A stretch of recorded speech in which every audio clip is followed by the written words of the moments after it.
selanjutnya. Assalamualaikum warahmatullahi wabarakatuh. Semoga Buya tetap dalam lindungan Allah. Amin ya rabbal alamin.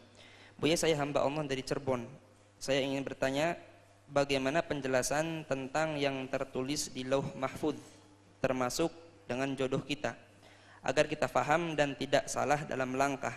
Semoga ini dapat menjadi pembelajaran dan manfaat bagi kita semua. Amin. Terima kasih Buya. Wassalamualaikum warahmatullahi wabarakatuh. Waalaikumsalam.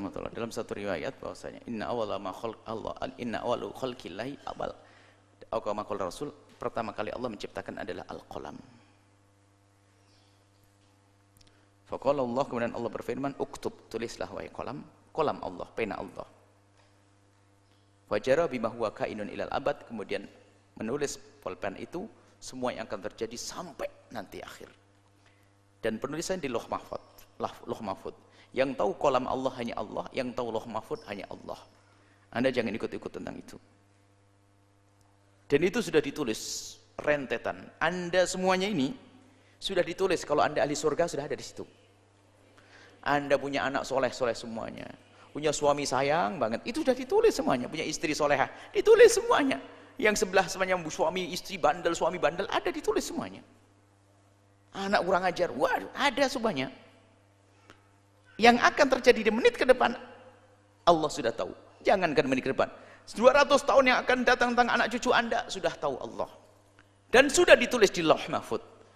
Itu urusan Allah, bukan urusanmu.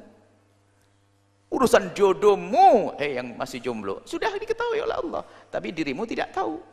Maka berusahalah mencari dengan cara yang benar. Milih laki-laki yang baik, di tempat yang baik, akhlak baik, melalui orang yang baik, cara yang baik. Itu baru. Jadi bagaimana kita yakini bahwasanya itu fi ilmillahi, di dalam pengetahuan Allah Subhanahu wa taala. Dan memang benar rizkimu sudah ditentukan oleh Allah, jodohmu dan jumlah anakmu, bahkan jumlah duitmu sudah Allah ketahui. Semuanya itu kan fi ilmillah. Dan apa yang terjadi bagimu esok hari Allah pun sudah tahu. Maka jangan sok jadi Tuhan, akan tapi jadilah seorang hamba yang tidak tahu apa yang terjadi di esok hari. Karena kita tidak tahu apa yang ada di esok hari, maka ikutilah petunjuknya ikutilah petunjuknya Zat yang Maha tahu tentang esok hari. Apa petunjuk dari Zat yang mengetahui esok hari dan hari kiamat? Petunjuknya adalah berbuatlah baik hari ini. Kalau kau berbuat baik hari ini, nanti di akhir zaman, di akhirat kau akan dapatkan kebaikan. Ikuti. Allah memberikan kepada kita akal. Gunakan akalmu untuk patuh kepada syariat. Kalau sudah kita menggunakan akal dan patuh kepada syariat, maka kita akan berjada dalam sirat, jalan yang benar. Kalau sudah sampai jalan yang benar, sampai surga. Anda hadir pengajian, Anda istiqomah sampai di surga, itu sudah ada di Lauhul Mahfudz. Gak perlu bertanya, gimana ya saya di Lauhul Mahfudz? Itu pertanyaan yang gak berguna bagi Anda. Anda pun tidak bakal tahu. Jangan sok seperti sebagian orang gila. Ya kalau memang jatah saya surga kan, biarpun saya maksiat kan tetap ahli surga. Siapa bilang kalau ente ahli surga? Atau sebaiknya, kalaupun saya ahli neraka, biarpun ibadah kan tetap ahli neraka. Loh, siapa yang bilang ente ini ahli neraka? Nggak ada yang tahu. Kenapa urusan surga neraka ngentengin banget? Coba kamu yang lain urusan begini saja deh. Urusan makan itu alaga sate enak di depan itu. Coba kamu bareng ini. Kalau memang jatah saya kenyang, pasti sate itu akan masuk ke mulut saya sendiri. Ada yang ngomong gitu? Nggak ada. Anda pasti datang ke sana. Urusan makanan cerdas. Setiap cari duit, setiap hari pergi. Masa ada ribuan orang, nggak ada yang nongkrong duduk begini. Kalau memang saya jatahnya dapat rezeki, pasti saya akan dapat duit. Nggak ada begitu. Setiap hari jam 5 sudah bangun, karena main kerja. Itu akalnya jalan, tapi urusan agama enggak. Urusan dunianya jalan. Kelemahan kita tuh percaya kepada Allah. Padahal kita sudah biasa dengan percaya loh ya. Coba, Anda waktu naik angkot, apakah Anda perlu bertanya, sopirnya bisa enggak nyopir? Enggak kan? Kira-kira bannya ini dia sudah bautnya sudah benar? Enggak ada. Anda percaya, stop naik. Tapi kenapa dengan yang menciptakan semuanya Anda kok kurang yakin, kurang percaya?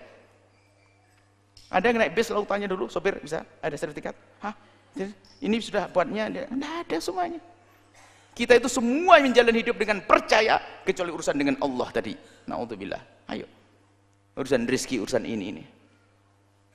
Yang barusan umroh naik pesawat, apakah masih meragukan? Paling-palingnya stres. Ini, tidak ada semuanya. Yakin, selesai. Hanya urusan Allah saja kita sering ragu. Padahal sudah jelas, sudah dijatah atau tidak rezekimu? Sudah belum? Sudah. Kok kenapa ngambil yang haram? Kurang. Oh, nggak ada. Jatahmu ada, cuman jatah haram ada, jatah halal. Biar haram juga jatahmu. Jatahnya seorang haram. Memang nasib buruk bagi seorang yang jatahnya haram. Duitnya hasil nyuri, hasil bohong, jatah dia. Cuman setelah jatah itu dia menyelesaikan jatahnya, lanjutkan di neraka. Kan begitu kisahnya. Jadi urusan Allah Mahfud, urusan Allah, bukan urusan kita. Kita hanya menjalani dengan apa? Dengan akal yang Allah berikan kepada kita, sesuai dengan petunjuk syariat yang Allah turunkan untuk kita melalui Nabi Muhammad SAW. Wallahu a'lam bishawab.